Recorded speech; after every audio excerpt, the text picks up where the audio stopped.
നമസ്കാരം. Middle east ന്യൂസിലേക്ക് എല്ലാ പ്രിയപ്പെട്ട പ്രേക്ഷകർക്കും സ്വാഗതം. ആദ്യം നോക്കാം തലക്കെട്ടുകൾ.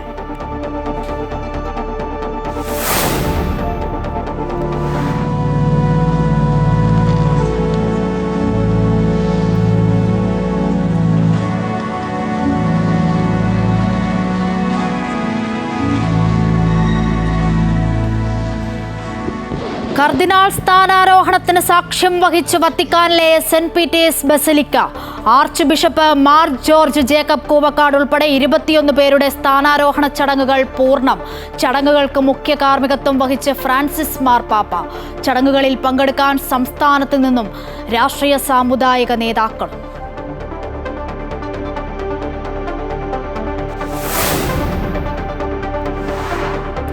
കുവൈറ്റിലെ വായ്പാ തട്ടിപ്പിൽ നഴ്സുമാർ ഉൾപ്പെടെയുള്ള മലയാളികൾക്കെതിരെ നടപടി. കേസിൽ കൂടുതൽ വിവരങ്ങൾ കൈമാറാൻ ബാങ്ക് അധികൃതർ അടുത്തയാഴ്ച കൊച്ചിയിലെത്തും. സംസ്ഥാനത്ത് രജിസ്റ്റർ ചെയ്തത് 10 കേസുകൾ.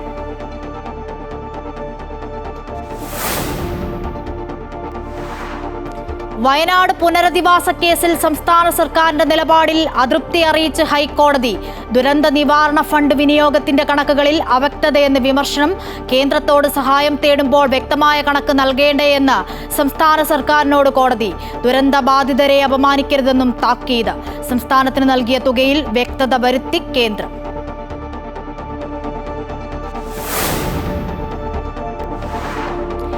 ADM നവീൻ ബാബുവിന്റേത് തൂങ്ങി മരണമെന്ന് പോസ്റ്റ്മോർട്ടം റിപ്പോർട്ട്. ശരീരത്തിൽ പരിക്കുകളോ പാടുകളോ ഇല്ല. പോലീസ് അന്വേഷണത്തിനെതിരെ വിമർശനവുമായി നവീൻ ബാബുവിന്റെ കുടുംബം. ഇൻക്വസ്റ്റ് നടത്തും മുൻപ് അറിയിച്ചില്ലെന്ന് പരാതി.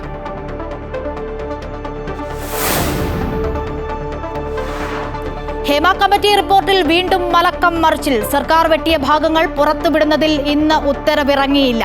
പുതിയ പരാതി ലഭിച്ചുവെന്നും പരിശോധിച്ച ശേഷം തീരുമാനമെന്നും വിവരാവകാശ കമ്മീഷണർ. റിപ്പോർട്ടിൽ നിന്നും ഒഴിവാക്കിയ 49 മുതൽ 53 വരെയുള്ള പേജുകൾ പുറത്തുവിടണമെന്ന അപ്പീൽ നൽകിയിരുന്നത് മാധ്യമ പ്രവർത്തകർ.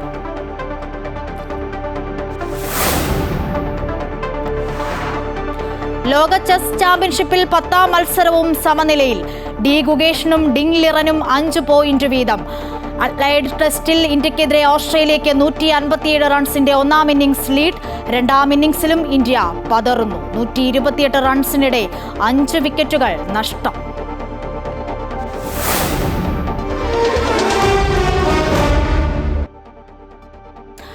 വാർത്തകൾ വിശദമായി നോക്കാം. രാജ്യത്തെ കത്തോലിക്ക സഭയ്ക്ക് അഭിമാനമായി archbishop Mar George Jacob Koovakkad cardinal പദവിയിൽ.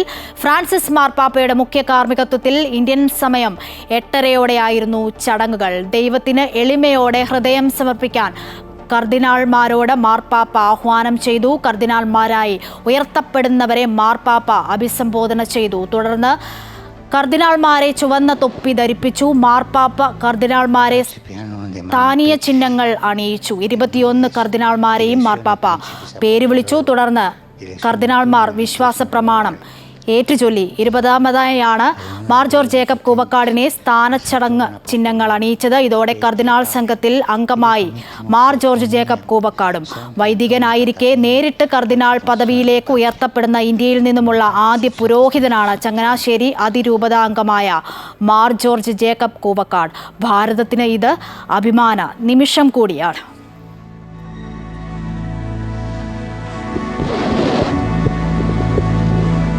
Cipriano de Manu Petri, et noi direzione Principis Apostolorum, direzione tua nella Iglesia Rovorare. Ad honorem Dei Onnipotentis, et Sanctorum Apostolorum, Petri e Pauli, tibi committimus diaconia, Santi Antoni Patavini, a circoncisione Papia. In nomine Patris et Filii. കുവൈറ്റിലെ Gulf ബാങ്കിൽ നിന്നും കോടികൾ കബളിപ്പിച്ചു മുങ്ങിയ നഴ്സുമാരടങ്ങുന്ന മലയാളികൾക്കെതിരായ കേസിൽ കൂടുതൽ വിവരങ്ങൾ കൈമാറാൻ bank അധികൃതർ അടുത്തയാഴ്ച കൊച്ചിയിലെത്തും. ഇവർ കൈമാറുന്ന വിവരങ്ങളുടെ അടിസ്ഥാനത്തിൽ കൂടുതൽ കേസെടുക്കാനാണ് സാധ്യത. പണം തട്ടിയ ഭൂരിഭാഗം പേരും America, Canada, Britain, Ireland, Australia എന്നിവിടങ്ങളിലേക്ക് കുടിയേറി. ഗൾഫ് ബാങ്ക് കുവൈത്തിന്റെ ഡെപ്യൂട്ടി ജനറൽ മാനേജറായ മുഹമ്മദ് അബ്ദുൽ വസി കഴിഞ്ഞ നവംബർ 5 കേരളത്തിൽ എത്തിയതോടെയാണ് വൻ ബാങ്ക് തട്ടിപ്പ് പുറത്തുവന്നത്. 2020-22 കാലഘട്ടത്തിൽ കുവൈറ്റ് ആരോഗ്യ മന്ത്രാലയത്തിൽ ജോലി ചെയ്തിരുന്ന 700 നഴ്സുമാരടക്കം 1425 മലയാളികൾ 700 കോടിയോളം ബാങ്കിനെ കബളിപ്പിച്ച് കടന്നുകളഞ്ഞെന്നായിരുന്നു പരാതി. സംസ്ഥാന പോലീസ് ഉന്നതരെ വന്നുകണ്ട ബാങ്ക് അധികൃതർ ഇവരെ കണ്ടെത്തി കേസെടുക്കണമെന്നാവശ്യപ്പെട്ടു. തുടർന്ന് നടത്തിയ അന്വേഷണത്തിലാണ് കേസെടുത്തത്. സംസ്ഥാനത്ത് രജിസ്റ്റർ ചെയ്തതിൽ 8 കേസുകൾ എറണാകുളം റൂറൽ പരിധിയിലും ഒരെണ്ണം കൊച്ചി സിറ്റിയിലും മറ്റൊരെണ്ണം കോട്ടയത്തുമാണ്. 60 ലക്ഷം മുതൽ 2 കോടി രൂപ വരെയാണ് ഓരോരുത്തരും കുവൈത്തിലെ സാലറി സർട്ടിഫിക്കറ്റ് കാണിച്ച് ലോൺ എടുത്തത്. ആദ്യത്തെ കുറച്ച് തവണകൾ അടച്ച ശേഷം പലപ്പോഴായി ഇവരെല്ലാം മുങ്ങിയെന്നാണ് ബാങ്ക് അധികൃതരുടെ പരാതി. ഭൂരിഭാഗം പേരും America, Canada, Britain, Ireland, Australia എന്നിവിടങ്ങളിലേക്ക് കുടിയേറി. കൈവശമുള്ള രേഖകളുടെ അടിസ്ഥാനത്തിൽ ഇവരെ കണ്ടെത്താനാണ് സംസ്ഥാന പോലീസിന്റെ സഹായം തേടിയത്. അമൃത ന്യൂസ്, കൊച്ചി. അടുത്ത ഫെബ്രുവരിയിൽ അന്താരാഷ്ട്ര football for peace in Kuwait land of friendship and peace സംരംഭം ആരംഭിക്കുന്നതിനുള്ള ഒരുക്കങ്ങൾ നടക്കുന്നതായി വിദേശകാര്യ മന്ത്രാലയം. പങ്കെടുക്കുന്ന രാജ്യങ്ങളുടെ അംബാസഡർമാരുമായി വിദേശകാര്യ മന്ത്രാലയം ആതിഥേയത്വം വഹിച്ച തയ്യാറെടുപ്പ് യോഗത്തിന് ശേഷമാണ് ഈ പ്രഖ്യാപനമുണ്ടായത്. കുവൈറ്റ് റെഡ് ക്രസന്റ് സൊസൈറ്റി, കുവൈറ്റിലെ ഐക്യരാഷ്ട്രസഭ എന്നിവയുടെ സഹകരണത്തോടെ മന്ത്രാലയം സംഘടിപ്പിക്കുന്ന ഈ സംരംഭം മാനുഷിക നയതന്ത്രം പ്രചരിപ്പിക്കാനും കായിക മേഖലയിലൂടെ ആളുകളെ ഒന്നിപ്പിക്കാനും ലക്ഷ്യമിടുന്നുവെന്ന് ബോർഡ് ഓഫ് ട്രസ്റ്റി ചെയർപേഴ്സണും അൽ നൊവൈൻ ഇനിഷ്യേറ്റീവ് ചെയർപേഴ്സണുമായ Sheikha Intisar Salem Al Ali Al Sabah പറഞ്ഞു. കുവൈറ്റിലെ വിവിധ ഫുട്ബോൾ അക്കാദമികളെയും സംരംഭത്തിൽ പങ്കെടുക്കുന്ന രാജ്യങ്ങളെയും പ്രതിനിധീകരിക്കുന്ന യുവ ടീമുകൾ തമ്മിലുള്ള സൗഹൃദ ഗെയിമുകളുടെ ഒരു പരമ്പരയാണ് സംഘടിപ്പിക്കുന്നതെന്നും ഇന്ത്യയും ഇതിൽ പങ്കെടുക്കും. ജിദ്ദയിൽ the new hires of film എന്ന തീം അടിസ്ഥാനമാക്കി 4ാമത് റെഡ് സീ അന്താരാഷ്ട്ര ചലച്ചിത്രോത്സവത്തിന് കഴിഞ്ഞ ദിവസം തുടക്കമായി. ആമിർ ഖാൻ, അമേരിക്കൻ നടൻ നിക്കോളാസ് കേജ് എന്നിവരുടെ സാന്നിധ്യം ഉദ്ഘാടനം ശ്രദ്ധേയമാക്കി. അമീർ ഖാനുമായുള്ള സംവാദമായിരുന്നു ഉദ്ഘാടന ദിവസത്തെ പ്രധാന ഹൈലൈറ്റ്. ഭർത്താവും നടനുമായ സെയ്ഫ് അലി ഖാനുമായി ഇനിയും സിനിമ ചെയ്യാൻ താൽപ്പര്യമുണ്ടെന്ന് ബോളിവുഡ് നടി കരീന കപൂർ ജിദ്ദയിൽ റെഡ് സീ ഫിലിം ഫെസ്റ്റിനോട് അനുബന്ധിച്ച് സംഘടിപ്പിച്ച ടോക്ക് ഷോയിൽ പറഞ്ഞു. ഈ മാസം 14 വരെ ചലച്ചിത്രോത്സവം നീണ്ടുനിൽക്കും. സൗദിയുടെ സഹകരണത്തോടെ ഈജിപ്ഷ്യൻ സംവിധായകനായ കരീം ഷനാവി നിർമ്മിച്ച the tale of the days ഫാമിലിയാണ് ഉദ്ഘാടന ചിത്രം. പ്രസിദ്ധ സംഗീതജ്ഞൻ AR റഹ്മാൻ ഇക്കുറിയും ജിദ്ദ റെഡ് സീ ഫിലിം ഫെസ്റ്റിവലിൽ പങ്കെടുക്കാനെത്തും. ഞായറാഴ്ച നടക്കുന്ന സംഗീത പരിപാടിയിൽ റഹ്മാൻ പങ്കെടുക്കുമെന്ന് Jeddah red sea film fest അധികൃതർ അറിയിച്ചു. OICC റിയാദ് സെൻട്രൽ കമ്മിറ്റിയുടെ നേതൃത്വത്തിൽ വിവിധ ജില്ലകളിൽ നിന്നും തെരഞ്ഞെടുത്ത കൗൺസിലർമാരുടെ മീറ്റിന് തുടക്കമായി. ബദ്ഹ പോള ഡി മൊറ ഓഡിറ്റോറിയത്തിൽ നടന്ന സമ്മേളനം ചെയർമാൻ കുഞ്ഞി കുമ്പള ഉദ്ഘാടനം ചെയ്തു. പ്രസിഡന്റ് അബ്ദുള്ള വല്ലാഞ്ചിറ അധ്യക്ഷത വഹിച്ചു. ഫൈസൽ ബഹസൻ പ്രവർത്തന റിപ്പോർട്ട് അവതരണം നടത്തി. ഷംനാദ് കരുനാഗപ്പള്ളി, സുരേഷ് ശങ്കർ, നിഷാദ് ആലങ്കോട് എന്നിവർ സംസാരിച്ചു. ഇനി മറ്റു വാർത്തകൾ നോക്കാം. വയനാട് പുനരധിവാസ കേസിൽ സംസ്ഥാന സർക്കാരിന്റെ നിലപാടിൽ അതൃപ്തി അറിയിച്ച് ഹൈക്കോടതി. ദുരന്ത നിവാരണ അതോറിറ്റിയിൽ ഓഡിറ്റിംഗ് നടക്കുന്നുണ്ടോ എന്ന് ഹൈക്കോടതി ചോദിച്ചു. ആരെയാണ് വിഡ്ഢികളാക്കുന്നതെന്നും കേന്ദ്രത്തോട് സഹായം തേടുമ്പോൾ വ്യക്തമായ കണക്ക് നൽകേണ്ടേ എന്നും സംസ്ഥാന സർക്കാരിനോട് കോടതി ചോദിച്ചു. ദുരന്ത ബാധിതരെ അപമാനിക്കരുതെന്ന് താക്കീതും നൽകിയിട്ടുണ്ട്. കൃത്യമായ കണക്കുകൾ കൈമാറാൻ സംസ്ഥാന സർക്കാരിന് ഹൈക്കോടതി വ്യാഴാഴ്ച വരെ സമയം നൽകിയിട്ടുണ്ട്. വയനാട് ദുരന്തത്തിന്റെ പശ്ചാത്തലത്തിൽ സ്വമേധയാ സ്വീകരിച്ച ഹർജി പരിഗണിക്കവെയായിരുന്നു രൂക്ഷ വിമർശനം. വയനാട് ദുരന്തബാധിതരെ സഹായിക്കുവാൻ ദുരന്ത നിവാരണ ഫണ്ടിൽ നിന്നും എത്ര രൂപ വിനിയോഗിക്കാൻ കഴിയും എന്ന ഹൈക്കോടതിയുടെ ചോദ്യത്തിന് കൃത്യമായ മറുപടി നൽകാൻ കഴിയാതിരുന്നത് കൊണ്ടാണ് കോടതി സർക്കാരിനെ വിമർശിച്ചത്. ദുരന്തബാധിതരെ അപമാനിക്കരുതെന്ന് കോടതി പറഞ്ഞു. എത്രയും വേഗം അവർക്കുള്ള പുനരധിവാസം ഉറപ്പുവരുത്തുവാനാണ് കോടതിയുടെ ശ്രമം. SDRF-ൽ കൃത്യമായ ഓഡിറ്റിംഗ് പോലും നടക്കുന്നില്ലേ എന്ന് കോടതി ചോദിച്ചു. 677 കോടി രൂപ ബാക്കിയുണ്ടെന്ന് പറയുന്നുണ്ടെങ്കിലും അതിനും വ്യക്തതയില്ല. കേന്ദ്ര സർക്കാർ അനുവദിച്ച തുകയ്ക്ക് കേന്ദ്രത്തിന് കൃത്യമായ കണക്കുണ്ട്. SDRF-ലെ നീക്കിയിരിപ്പ്, വിനിയോഗിച്ച തുക, ഇനി ആവശ്യമുള്ള തുക എന്നിവ കൃത്യമായി അറിയിക്കുവാൻ കോടതി സർക്കാരിനോട് നിർദ്ദേശിച്ചു. കൂടുതൽ സമയം അനുവദിക്കാനാവില്ലെന്നും 2 ദിവസത്തിനകം കണക്കറിയിക്കണമെന്നുമാണ് കോടതിയുടെ നിർദ്ദേശം. കേന്ദ്രത്തോട് ഒരു സംസ്ഥാനം പണം ചോദിക്കുമ്പോൾ കൃത്യമായി ഓഡിറ്റ് ചെയ്ത കണക്ക് നൽകേണ്ടേ എന്ന് കോടതി ചോദിച്ചു. വയനാട് ദുരന്തബാധിതരെ പുനരധിവസിപ്പിക്കുന്നത് സംബന്ധിച്ച് കേന്ദ്രവും സംസ്ഥാനവും പരസ്പരം പഴിചാരിയപ്പോഴാണ് കോടതി കണക്കാവശ്യപ്പെട്ടത്. അമൃത ന്യൂസ്, കൊച്ചി. വയനാട് പുനരധിവാസവുമായി ബന്ധപ്പെട്ട് ഹൈക്കോടതി നടത്തിയ വിമർശനത്തിൽ പ്രതികരണവുമായി മന്ത്രി കെ രാജൻ. കോടതിയിൽ നിന്നും പൂർണ്ണമായ പരാമർശങ്ങൾ കിട്ടിയിട്ടില്ല. കേരളത്തിൽ ഡിസാസ്റ്റർ മാനേജ്മെന്റ് വിഭാഗത്തിന്റെ കയ്യിൽ ഇതുവരെ എല്ലാ കണക്കുകളുമുണ്ടെന്നും മന്ത്രി കെ രാജൻ തൃശൂരിൽ പറഞ്ഞു. ഇതുവരെ നടത്തിയ എല്ലാ കാര്യങ്ങളെക്കുറിച്ചുള്ള കൃത്യമായ കണക്കുണ്ടാകുമല്ലോ സ്വാഭാവികമായി. അതിൻ്റെ ഓഡിറ്റിംഗ് നടത്തേണ്ടത് CAG ആണ്. Controller and auditor general audit നടത്തുന്ന ഒരു സെക്ഷനാണ് ഡിസാസ്റ്റർ മാനേജ്മെന്റ്. വയനാട് പുനരധിവാസ പാക്കേജ് പൂർണ്ണമായും അട്ടിമറിച്ചത് സർക്കാരാണെന്ന് തെളിഞ്ഞുവെന്ന് BJP സംസ്ഥാന അധ്യക്ഷൻ കെ സുരേന്ദ്രൻ. ദുരന്ത നിവാരണ അതോറിറ്റി സമ്പൂർണ്ണ പരാജയമെന്ന് കോടതി കണ്ടെത്തിയെന്നും സുരേന്ദ്രൻ ആരോപിച്ചു. കേന്ദ്രത്തിൽ നിന്നും സഹായം ലഭിക്കാൻ കൃത്യമായി സർക്കാർ റിപ്പോർട്ട് നൽകണമെന്നും സുരേന്ദ്രൻ കൂട്ടിച്ചേർത്തു. ബഹുമാനപ്പെട്ട കേരള ഹൈക്കോടതി കൃത്യമായ ഉത്തരമായി നൽകിയിട്ടുണ്ട്. കേന്ദ്രത്തിൽ നിന്ന് പുനരധിവാസത്തിനുള്ള ധനസഹായം ലഭിക്കണമെങ്കിൽ കൃത്യമായ ഗൃഹപാഠം നടത്തി കണക്കുകൾ ഹാജരാക്കണം. ADM നവീൻ ബാബുവിന്റേത് തൂങ്ങിമരണമാണെന്ന് വ്യക്തമാക്കുന്ന പോസ്റ്റ്മോർട്ടം റിപ്പോർട്ട് പുറത്തുവന്നു. സംശയകരമായ പരിക്കുകളോ പാടുകളോ ശരീരത്തിൽ ഇല്ലെന്നും പോസ്റ്റ്മോർട്ടം റിപ്പോർട്ടിൽ പറയുന്നു. അതേസമയം മരണത്തിൽ സർക്കാർ സത്യവാങ്മൂലം തള്ളി നവീൻ ബാബുവിന്റെ കുടുംബം രംഗത്ത് വന്നു. ഇൻക്വസ്റ്റ് മുൻകൂട്ടി അറിയിച്ചില്ല. കോഴിക്കോട് മെഡിക്കൽ കോളേജിൽ പോസ്റ്റ്മോർട്ടം നടത്തണമെന്നും ആവശ്യവും പരിഗണിച്ചില്ല. കൂടാതെ കോടതിയെ തെറ്റിദ്ധരിപ്പിച്ചിട്ടില്ല എന്നും അറിയിച്ചത് ആശങ്കയാണെന്നുമാണെന്നാണ് കുടുംബം പറയുന്നത്. കണ്ണൂരിൽ വീടിനുള്ളിൽ മരിച്ച നിലയിൽ കണ്ടെത്തിയ ADM നവീൻ ബാബു തൂങ്ങി മരിച്ചതെന്ന പോസ്റ്റ്മോർട്ടം റിപ്പോർട്ട് പുറത്തുവന്നു. സംശയകരമായ പരിക്കുകളോ പാടുകളോ ശരീരത്തിലില്ലെന്നും പോസ്റ്റ്മോർട്ടം റിപ്പോർട്ടിലുണ്ട്. എന്നാൽ ആന്തരിക അവയവങ്ങൾ രാസപരിശോധനയ്ക്കായി അയച്ചിട്ടില്ല. ഇവ രാസപരിശോധനയ്ക്കായി ശേഖരിച്ചിട്ടുണ്ടോ ഇല്ലയോ എന്നത് സംബന്ധിച്ച് പോസ്റ്റ്മോർട്ടം റിപ്പോർട്ടിൽ സൂചനയുമില്ല. അതേസമയം നവീൻ ബാബുവിന്റെ മൃതദേഹത്തിൽ ഇൻക്വസ്റ്റ് പരിശോധന നടത്തും മുൻപ് തങ്ങളെ അറിയിച്ചില്ലെന്ന് വ്യക്തമാക്കി കുടുംബം രംഗത്ത് വന്നു. പോസ്റ്റ്മോർട്ടം പരിയാരം മെഡിക്കൽ കോളേജിൽ നടത്തരുതെന്നും കോഴിക്കോട് മെഡിക്കൽ കോളേജിൽ നടത്തണമെന്നും ആവശ്യപ്പെട്ടിരുന്നു. എന്നാൽ ഇൻക്വസ്റ്റ് കഴിഞ്ഞു എന്നുള്ള വിവരമാണ് പോലീസ് അറിയിച്ചത്. പോസ്റ്റ്മോർട്ടത്തിന് മുമ്പ് കുടുംബത്തിന്റെ അനുമതി തേടിയിരുന്നില്ല എന്നും മൃതദേഹത്തിന്റെ ആന്തരിക അവയവങ്ങൾ പോലും സൂക്ഷിച്ചിട്ടില്ലെന്നും അതിൽ വീഴ്ച പറ്റിയതായും കുടുംബം ആരോപിച്ചു. CBI അന്വേഷണം എതിർത്ത സർക്കാർ നിലപാടിനോട് യോജിക്കുന്നില്ലെന്നും കുടുംബത്തിന്റെ താൽപര്യമനുസരിച്ച് മുന്നോട്ടു പോകട്ടെ എന്നതായിരുന്നു ശരിയായ നിലപാടെന്നും കുടുംബം ആവർത്തിച്ചു. കൂടാതെ കോടതിയെ തെറ്റിദ്ധരിപ്പിക്കാൻ ശ്രമിച്ചിട്ടില്ല. കോടതിയെ അറിയിച്ചത് ആശങ്കകളും സംശയങ്ങളും മാത്രമാണെന്നും കുടുംബം വ്യക്തമാക്കി. അമൃത ന്യൂസ്, പത്തനംതിട്ട. ഹേമ കമ്മിറ്റി റിപ്പോർട്ടിലെ ഒഴിവാക്കിയ ഭാഗങ്ങൾ പുറത്തുവിടുന്നതിൽ തീരുമാനം വൈകുന്നു. റിപ്പോർട്ട് പുറത്തുവിടുന്നതിനെതിരെ അവസാന നിമിഷം വിവരാവകാശ കമ്മീഷന് മുൻപിൽ പരാതി പരിശോധിച്ച ശേഷം അന്തിമ തീരുമാനമെന്ന് കമ്മീഷണർ വ്യക്തമാക്കി. അതേസമയം റിപ്പോർട്ട് പുറത്തുവരുന്നതിനെതിരെ അട്ടിമറി നീക്കം സംശയിക്കുന്നതായി പരാതിക്കാരനായ മാധ്യമപ്രവർത്തകൻ ചൂണ്ടിക്കാട്ടി.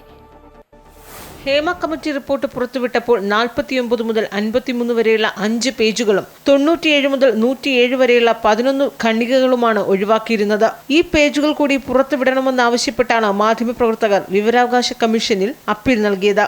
ഇന്ന് രാവിലെ 11 മണിക്ക് ഒഴിവാക്കിയ ഭാഗങ്ങൾ പരസ്യപ്പെടുത്തുമെന്ന് വിവരാവകാശ കമ്മീഷൻ അറിയിച്ചിരുന്നുവെങ്കിലും അവസാന നിമിഷമാണ് റിപ്പോർട്ട് പരസ്യപ്പെടുത്തുന്നതിനെതിരെ പരാതി ലഭിച്ചത്. പരാതി വിശദമായി പരിശോധിച്ച ശേഷം മാത്രമേ ഉത്തരവ് സംബന്ധിച്ച് അന്തിമ തീരുമാനം ഉണ്ടാകൂ എന്നാണ് വിവരാവകാശ കമ്മീഷണർ അറിയിച്ചിരിക്കുന്നത്. അതേസമയം പരാതി നൽകിയത് ആരാണെന്നോ പരാതിയുടെ ഉള്ളടക്കം എന്താണെന്നോ വ്യക്തമാക്കാൻ വിവരാവകാശ കമ്മീഷണർ തയ്യാറായില്ല. റിപ്പോർട്ട് പുറത്തു വരാതിരിക്കാൻ ഒരു അട്ടിമറി നീക്കം നടക്കുന്നതായി പരാതിക്കാരനായ മാധ്യമപ്രവർത്തകൻ ചൂണ്ടിക്കാട്ടി. നേരത്തെ ഈ റിപ്പോർട്ട് സർക്കാർ പറയുന്നുണ്ട്, ഞങ്ങൾ വലിയ മനസ്സോടുകൂടിയാണ് വിവരാവകാശ കമ്മീഷന് റിപ്പോർട്ട് കൊടുത്തതെന്ന്. അങ്ങനെയല്ല. ഓൾറെഡി ഇതിലൊരു വലിയ അട്ടിമറി നടന്നിട്ടുണ്ട്. ഹേമ കമ്മിറ്റി റിപ്പോർട്ട് സമർപ്പിച്ച് 11ാമത്തെ ദിവസമാണ് ഞാൻ ഈ ഒരു വിവരാവകാശ നിയമപ്രകാരം അപേക്ഷിക്കുന്ന റിപ്പോർട്ടിന്. അന്ന് വിൻസെൻ്റ് പോൾ പറഞ്ഞത് അദ്ദേഹം ഈ റിപ്പോർട്ട് വായിച്ചു എന്നുള്ളതാണ്.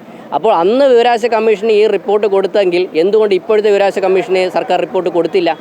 അപ്പോൾ അന്ന് സത്യത്തിൽ ഈ റിപ്പോർട്ട് വിൻസെൻ്റ് പോൾ കണ്ടിട്ടില്ല എന്നുള്ളതാണ് അപേക്ഷകൻ എന്നുള്ള നിലയിൽ എൻ്റെ വിശ്വാസം. സ്വകാര്യതയെ ബാധിക്കുന്ന പേജുകൾ പുറത്തുവിടാൻ പാടില്ല എന്ന കോടതി വിധിയുടെ അടിസ്ഥാനത്തിലാണ് ചില ഭാഗങ്ങൾ ഒഴിവാക്കി പരസ്യപ്പെടുത്തിയത്. എന്നാൽ കമ്മീഷന്റെ ഗുരുതരമായ നിരീക്ഷണങ്ങൾ ഉൾപ്പെടെയുള്ള ഭാഗങ്ങളാണ് ഒഴിവാക്കിയതെന്നും അത് പുറത്തുവിടണമെന്നുമാണ് പരാതിക്കാർ വാദിക്കുന്നത്. അമൃത ന്യൂസ്, തിരുവനന്തപുരം. ഹേമ കമ്മിറ്റി നൽകിയ ശുപാർശകൾ നടപ്പാക്കാനുള്ള എല്ലാ നടപടിയും സർക്കാർ സ്വീകരിച്ചു കഴിഞ്ഞുവെന്ന് സാംസ്കാരിക മന്ത്രി സജി ചെറിയാൻ. ഫെബ്രുവരിയോടെ നിർദ്ദേശങ്ങൾ പ്രാവർത്തികമാക്കും. കോടതിയും കമ്മീഷനും റിപ്പോർട്ട് പുറത്തുവിടണമെന്നാവശ്യപ്പെട്ടാൽ സർക്കാരിന് എതിർപ്പില്ല. സർക്കാരിനും ഉദ്യോഗസ്ഥർക്കും ഒരു വീഴ്ചയും സംഭവിച്ചിട്ടില്ല എന്നും മന്ത്രി കോഴിക്കോട് പറഞ്ഞു. IAS വാട്സാപ്പ് ഗ്രൂപ്പ് കേസിൽ കെ ഗോപാലകൃഷ്ണൻ IASനെതിരായ ഗുരുതര ആരോപണങ്ങൾ ഒഴിവാക്കി ചാർജ് മെമ്മോ. ഗോപാലകൃഷ്ണൻ തന്റെ ഫോൺ ഹാക്ക് ചെയ്യപ്പെട്ടുവെന്ന വ്യാജ പരാതി പോലീസിന് നൽകിയതും മറ്റൊരു ഉദ്യോഗസ്ഥർ നൽകിയ പരാതിയും ഉൾപ്പെടെയുള്ള പ്രധാനപ്പെട്ട കണ്ടെത്തലുകൾ ഒഴിവാക്കിയാണ് ചാർജ് മെമ്മോ പുറത്തു വന്നിട്ടുള്ളത്. കെ ഗോപാലകൃഷ്ണനെ സർക്കാർ സംരക്ഷിക്കുന്നുവെന്നാണ് പ്രധാന ആരോപണം. IAS ഉദ്യോഗസ്ഥർക്കിടയിൽ വ്യവസായ വകുപ്പ് ഡയറക്ടർ കെ ഗോപാലകൃഷ്ണൻ അഡ്മിനായി പ്രത്യേക മതവിഭാഗത്തിന്റെ പേരിൽ വാട്സ്ആപ്പ് ഗ്രൂപ്പ് ഉണ്ടാക്കിയത് വിവാദമായതോടെയാണ് അന്വേഷണം ഉണ്ടാകുകയും സസ്പെൻഷൻ അടക്കമുള്ള നടപടി സ്വീകരിക്കുകയും ചെയ്തത്. എന്നാൽ തന്റെ അറിവോടെയല്ല ഗ്രൂപ്പ് ഉണ്ടാക്കിയതെന്നും തന്റെ ഫോൺ ഹാക്ക് ചെയ്യപ്പെട്ടു എന്നും ചൂണ്ടിക്കാട്ടി ഗോപാലകൃഷ്ണൻ പോലീസിന് പരാതിയും നൽകിയിരുന്നു. പിന്നീട് നടന്ന അന്വേഷണത്തിൽ ഫോൺ ഹാക്ക് ചെയ്തിട്ടില്ല എന്നും മൊബൈൽ ഫോർമാറ്റ് ചെയ്ത ശേഷമാണ് വ്യവസായ വകുപ്പ് ഡയറക്ടർ പരിശോധനയ്ക്കായി നൽകിയതെന്നും കണ്ടെത്തിയിരുന്നു. മാത്രവുമല്ല, വാട്സ്ആപ്പ് ഗ്രൂപ്പ് വിവാദമായതോടെ മറ്റൊരു മതത്തിന്റെ പേരിലും ഗ്രൂപ്പ് ഉണ്ടാക്കുകയും അതിൽ ഉൾപ്പെടുത്തിയ ഉദ്യോഗസ്ഥ ഇതിനെതിരെ പരാതി നൽകുകയും ചെയ്തിരുന്നു. എന്നാൽ ഗുരുതരമായ ഈ കണ്ടെത്തലുകളൊന്നും ഇപ്പോൾ കെ ഗോപാലകൃഷ്ണനെതിരായ ചാർജ് മെമ്മോയിൽ ഉൾപ്പെട്ടിട്ടില്ല. ഉദ്യോഗസ്ഥർക്കിടയിൽ വിഭാഗീയത വളർത്താൻ ശ്രമിച്ചെന്ന കുറ്റം മാത്രമാണ് ചാർജ് മെമ്മോയിലുള്ളത്. സർക്കാർ ഇക്കാര്യത്തിൽ തുടക്കം മുതലേ ഉദ്യോഗസ്ഥനെ സംരക്ഷിക്കുന്നുവെന്ന ആക്ഷേപം പ്രതിപക്ഷം ഉയർത്തിയിരുന്നു. മറ്റ് IAS ഉദ്യോഗസ്ഥരും കെ ഗോപാലകൃഷ്ണനെ പിന്തുണയ്ക്കുന്ന സമീപനമാണ് സ്വീകരിച്ചത്. ഈ സംരക്ഷണം ശരിവെക്കുന്നതാണ് ഇപ്പോൾ പുറത്തുവന്നിരിക്കുന്ന charge memo. Amrita news, Thiruvananthapuram. Smart city പദ്ധതിയിലെ സ്ഥലം തിരിച്ചെടുക്കൽ തീരുമാനം പരസ്പര സമ്മതത്തോടെയാണെന്ന മന്ത്രി പി രാജീവ്. എത്രയും പെട്ടെന്ന് ടീകോമിനെ ഒഴിപ്പിച്ച് സ്ഥലം വിനിയോഗിക്കാനാണ് സർക്കാർ തീരുമാനം. നിയമയുദ്ധത്തിന് പോവേണ്ടതില്ല എന്നായിരുന്നു നിയമോപദേശമെന്നും മന്ത്രി പറഞ്ഞു. അതേസമയം സീപോർട്ട് എയർപോർട്ട് റോഡ് നിർമ്മാണത്തിലെ പ്രശ്നങ്ങൾ പരിഹരിച്ചെന്നും പി രാജീവ് വ്യക്തമാക്കി. ടീകോമുമായി നിയമയുദ്ധത്തിന് പോകാതെ പരസ്പര ധാരണയിൽ കരാർ അവസാനിപ്പിക്കുക എന്നതാണ് സർക്കാർ ലക്ഷ്യമെന്ന് വ്യക്തമാക്കിയിരിക്കുകയാണ് വ്യവസായ മന്ത്രി പി രാജീവ്.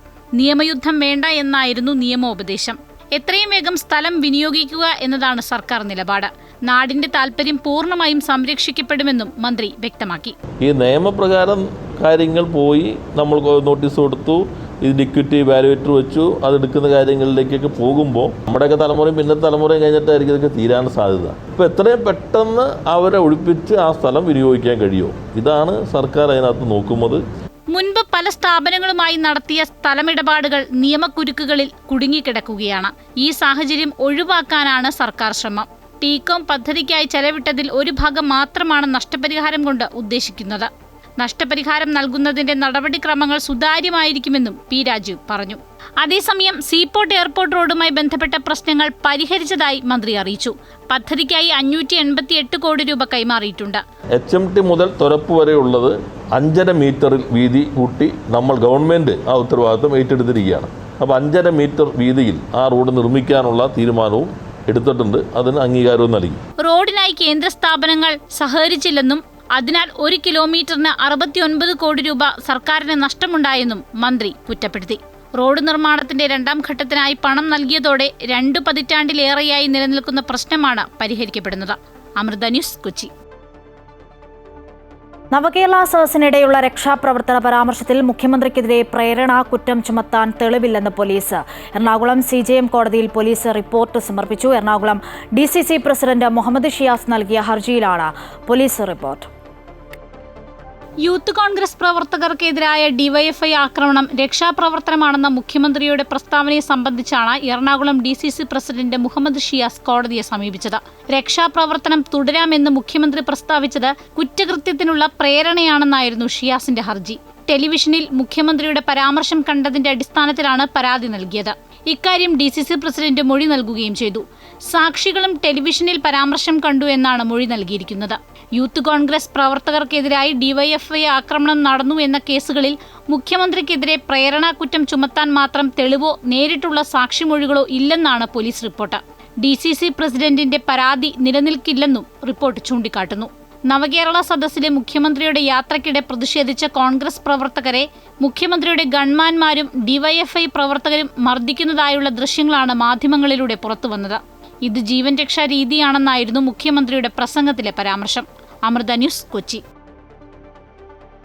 തിരുവനന്തപുരം പാലോട് ഭർതൃഗൃഹത്തിൽ തൂങ്ങി മരിച്ച നിലയിൽ കണ്ടെത്തിയ നവവധുവിന്റെ ദേഹത്ത് മർദ്ദനമേറ്റ പാടുകൾ. നെടുമങ്ങാട് തഹസിൽദാരുടെ നേതൃത്വത്തിൽ നടത്തിയ പരിശോധനയിലാണ് ഇന്ദുജയുടെ കണ്ണിന് സമീപവും തോളിലും പാടുകൾ കണ്ടെത്തിയത്. ഇന്ദുജയുടെ ഭർത്താവ് അഭിജിത്ത് പോലീസ് കസ്റ്റഡിയിലാണ്. മകളെ കൊന്ന് കെട്ടിത്തൂക്കിയതാണെന്ന് അച്ഛൻ ശശിധരൻ ആരോപിച്ചു.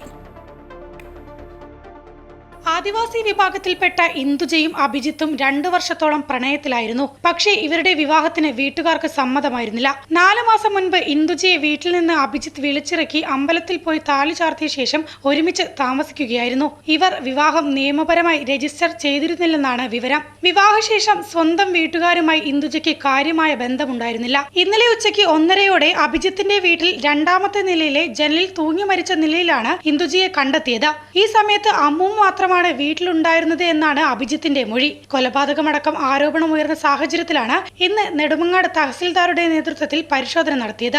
ഈ പരിശോധനയിലാണ് ഇന്ദുജയുടെ കണ്ണിന് സമീപവും തോളിലും മർദ്ദനമേറ്റ പാടുകൾ കണ്ടെത്തിയത്. മരണത്തിൽ ദുരൂഹത ആരോപിച്ച ഇന്ദുജയുടെ അച്ഛൻ ശശിധരൻ കാണി പോലീസിന് പരാതി നൽകി. അഭിജിത്തിനെ പോലീസ് വിശദമായി ചോദ്യം ചെയ്യുകയാണ്. അമൃത ന്യൂസ്, തിരുവനന്തപുരം. ശബരിമലയിൽ ദിലീപിന് ദർശനത്തിനായി VIP പരിഗണന നൽകിയെന്ന വിവാദത്തിൽ കൂടുതൽ തെളിവ് ശേഖരണം നടത്തി ദേവസ്വം വിജിലൻസ്. ഉത്സവ സീസൺ ആരംഭിച്ചപ്പോൾ തുടങ്ങി ഇതുവരെ ദർശനം നടത്തിയ VIPകളുടെ പേരുവിവരങ്ങളും കൂടുതൽ ദൃശ്യങ്ങളും തിങ്കളാഴ്ച വിശദമായി നൽകുന്ന റിപ്പോർട്ടിൽ ദേവസ്വം ബോർഡ് ഉൾപ്പെടുത്തിയിട്ടുണ്ട്. ശബരിമലയിൽ നടൻ ദിലീപ് നടത്തിയ VIP ദർശനത്തിൽ ഇടപെട്ട ഹൈക്കോടതിയുടെ മുൻപാകെ കൂടുതൽ വിശദവിവരങ്ങൾ ദേവസ്വം ബോർഡ് നൽകും. മറ്റ് ദിവസങ്ങളിലും ശബരിമല സന്നിധാനത്തെത്തി VIP ദർശനം നടത്തിയവരുടെ കൂടുതൽ ദൃശ്യങ്ങളും ദേവസ്വം വിജിലൻസ് ശേഖരിച്ചിട്ടുണ്ട്. വിശദമായ റിപ്പോർട്ടിനൊപ്പം തിങ്കളാഴ്ച ഈ ദൃശ്യങ്ങളും കൈമാറും. നിലവിൽ കോടതി ആവശ്യപ്പെട്ട ദിലീപിന്റെ ദർശന സമയത്തെ CCTV ദൃശ്യങ്ങൾ മാത്രമാണ് ദേവസ്വം ബോർഡ് ഇന്ന് കൈമാറിയത്. ദൃശ്യങ്ങൾ കോടതി പരിശോധിച്ച് വീഴ്ചയുണ്ടെന്ന് തെളിഞ്ഞാൽ ബോർഡും പ്രതിസ്ഥാനത്താകും. ദേവസ്വം ഗാർഡിന്റെ അകമ്പടിയോടെ തീർത്ഥാടകർ ദർശനം നടത്തിപ്പോകുന്ന എതിർദിശയിലൂടെ വരുന്ന ദിലീപിന്റെ ദൃശ്യങ്ങൾ CCTV ക്യാമറകളിൽ പതിഞ്ഞിട്ടുണ്ട്. ഈ തെളിവുകൾ കോടതിയുടെ രൂക്ഷ വിമർശനത്തിന് ഇടയാക്കിയേക്കുമെന്നാണ് വിവരം. ഈ മാസം 5-നാണ് ഹരിവരാസനം ചൊല്ലി നടയടയ്ക്കുന്ന സമയത്ത് ദിലീപ് ദർശനത്തിനായി എത്തിയത്. അമൃത ന്യൂസ്, സന്നിധാനം. ബംഗ്ലാദേശിൽ ഹൈന്ദവ ആരാധനാലയത്തിന് നേരെ വീണ്ടും ആക്രമണം. ധാക്കയിലെ ഇസ്കോൺ ക്ഷേത്രവും ഇസ്കോൺ കേന്ദ്രവും തീവെച്ച് നശിപ്പിച്ചുവെന്നാണ് റിപ്പോർട്ട്. ധാക്കയിലെ രാധാകൃഷ്ണ ക്ഷേത്രമാണ് ഇന്ന് പുലർച്ചെ തീയിട്ടത്. അതിനിടെ ഹിന്ദുക്കൾക്കെതിരായ അതിക്രമങ്ങൾ പഠിക്കാനായി വിദേശകാര്യ സെക്രട്ടറിയെ ധാക്കയിലേക്ക് അയക്കുമെന്ന് ഇന്ത്യൻ വിദേശകാര്യ മന്ത്രാലയം അറിയിച്ചു. മറ്റന്നാൾ വിദേശകാര്യ സെക്രട്ടറി ബംഗ്ലാദേശിലെത്തും.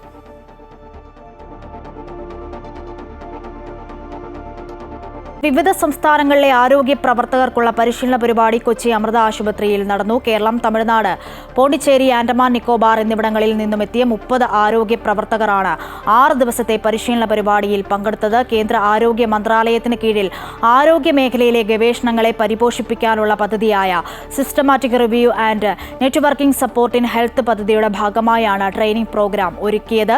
നവംബർ 2-ന് ആരംഭിച്ച പരിശീലന പരിപാടിയുടെ ഉദ്ഘാടനം കൊച്ചി അമൃത ആശുപത്രി പീഡിയാട്രിക് കാർഡിയോളജി വിഭാഗം മേധാവി പ്രൊഫസർ ഡോക്ടർ R. കൃഷ്ണകുമാർ നിർവഹിച്ചു.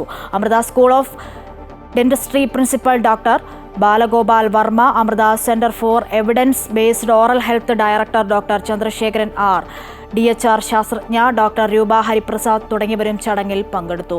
ആരോഗ്യരംഗത്തെ വിവിധ മേഖലകളെ സംബന്ധിച്ച 6 ദിവസത്തെ ട്രെയിനിംഗ് പ്രോഗ്രാം പൂർത്തിയാക്കിയവർക്ക് സമാപന ചടങ്ങിൽ വെച്ച് സർട്ടിഫിക്കറ്റുകൾ വിതരണം ചെയ്തു.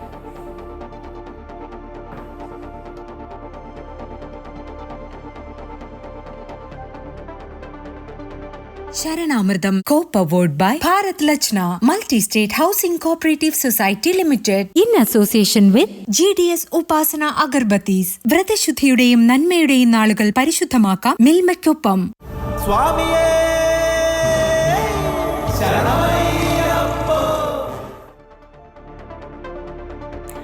ശബരിമലയിൽ ഹെലിപ്പാഡിനുള്ള ആവശ്യം ശക്തമാക്കി പോലീസ്. അടിയന്തര ഘട്ടങ്ങളിൽ ഹെലികോപ്റ്റർ ഇറങ്ങാൻ അനുമതി ആവശ്യപ്പെട്ട് കേന്ദ്ര വനം പരിസ്ഥിതി മന്ത്രാലയത്തിന് സംസ്ഥാന ആഭ്യന്തര വകുപ്പ് ഉടൻ കത്ത് നൽകും. വനം വകുപ്പുമായി ഇക്കാര്യത്തിൽ പ്രാഥമിക ചർച്ചകൾ പോലീസ് നേരത്തെ തന്നെ തുടങ്ങിക്കഴിഞ്ഞു. പെരിയാർക്കടുവ സങ്കേതത്തിനുള്ളിൽ സ്ഥിതി ചെയ്യുന്ന ശബരിമല സന്നിധാനത്തും പരിസരത്തു നിന്നും പുറത്തേക്കെത്താൻ നിലവിൽ ആംബുലൻസ് മാത്രമാണ് ഏക വഴി. ഇതിനാകട്ടെ കഷ്ടിച്ച് 45 മിനിറ്റിന് മുകളിലെടുക്കും. അതിനാൽ തന്നെ മെഡിക്കൽ ആവശ്യങ്ങൾക്കുൾപ്പെടെ ഉപയോഗിക്കാൻ ലക്ഷ്യമിട്ടാണ് പാണ്ടിത്താവളത്തിന് സമീപത്തെ കുടിവെള്ള ടാങ്കറിന് മുകളിൽ ഹെലിപ്പാഡിന് സൗകര്യമൊരുക്കിയത്. എന്നാൽ വന്യജീവികളുടെ സ്വാഭാവിക ആവാസ വ്യവസ്ഥയ്ക്കുൾപ്പെടെ തകരാർ സംഭവിക്കുമെന്നും കാട്ടാന ഉൾപ്പെടെയുള്ള വന്യജീവികൾ പ്രകോപിതരാകാനിടയുണ്ടെന്നും ചൂണ്ടിക്കാട്ടി വനംവകുപ്പ് നൽകിയ റിപ്പോർട്ടിന്റെ അടിസ്ഥാനത്തിൽ പദ്ധതി അനന്തമായി നീളുകയായിരുന്നു. നിലവിൽ ശരംകൊത്തിക്ക് സമീപമാണ് ഹെലിപ്പാഡ് സൗകര്യം നേരത്തെ ഒരുക്കിയിരുന്നത്. 1984 പ്രധാനമന്ത്രിയായിരുന്ന ഇന്ദിരാഗാന്ധി ശബരിമല സന്ദർശിക്കാൻ നിശ്ചയിച്ചതിന്റെ ഭാഗമായാണ് ശബരിമലയിൽ ആദ്യമായി ഹെലിപ്പാഡ് പണി കഴിപ്പിച്ചത്. ഇപ്പോഴത്തെ സാഹചര്യത്തിൽ ഈ ഹെലിപ്പാഡ് പുനർനവീകരിച്ച് മുന്നോട്ട് പോകാൻ സാധിക്കില്ല. ഇതോടെയാണ് പാണ്ടിത്താവളത്തെ ഹെലിപ്പാഡിനെ അനുമതി തേടിയുള്ള ആഭ്യന്തര വകുപ്പിന്റെ ചർച്ചകൾ സജീവമാകുന്നത്. 2017 പാണ്ടിത്താവളത്ത് വാട്ടർ ടാങ്കിന് മുകളിൽ ഹെലിപ്പാഡ് നിർമ്മിച്ചത്. പക്ഷേ നിർമ്മാണം പൂർത്തിയായ ശേഷം ഇതുവരെ ഹെലികോപ്റ്റർ ഇറക്കി പരിശോധന നടത്തിയിട്ടില്ലെന്നതാണ് പ്രധാന വസ്തുത. അതിനാൽ സംസ്ഥാന ആഭ്യന്തര വകുപ്പിന്റെ ആവശ്യം കേന്ദ്രം അനുഭാവത്തോടെ എടുത്താൽ ഭാവിയിൽ പ്രധാനമന്ത്രി ഉൾപ്പെടെയുള്ള VVIPകൾക്ക് ശബരിമലയിലെത്താൻ സൗകര്യമേറും. Amrita news, Sannidhanam.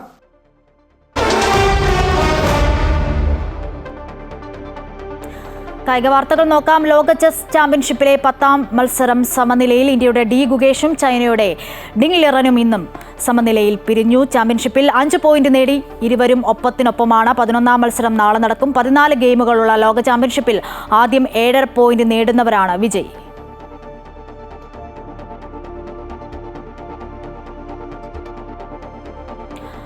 Border Gavaskar trophy പരമ്പരയിലെ 2ാം ടെസ്റ്റിലെ ആദ്യ ഇന്നിംഗ്സിൽ ഓസ്ട്രേലിയയ്ക്ക് 157 റൺസിന്റെ ലീഡ്. 2ാം ദിനം 1 വിക്കറ്റ് നഷ്ടത്തിൽ 86 റൺസ് എന്ന നിലയിൽ ബാറ്റിംഗ് ആരംഭിച്ച ഓസ്ട്രേലിയ 337 റൺസിന് ഓൾ ഔട്ടായി. 141 പന്തുകളിൽ നിന്നും 140 റൺസ് നേടിയ ട്രാവിസ് ഹെഡ്സിന്റെ മികവിലാണ് ഓസ്ട്രേലിയ 337 റൺസിലേക്ക് എത്തിയത്. ഇന്ത്യക്കായി ബുംറയും മുഹമ്മദ് സിറാജും 4 വിക്കറ്റ് വീതം വീഴ്ത്തി. 2ാം ഇന്നിംഗ്സ് ബാറ്റിംഗ് ആരംഭിച്ച ഇന്ത്യക്ക് 128 റൺസ് എടുക്കുന്നതിനിടെ 5 വിക്കറ്റുകൾ നഷ്ടമായി.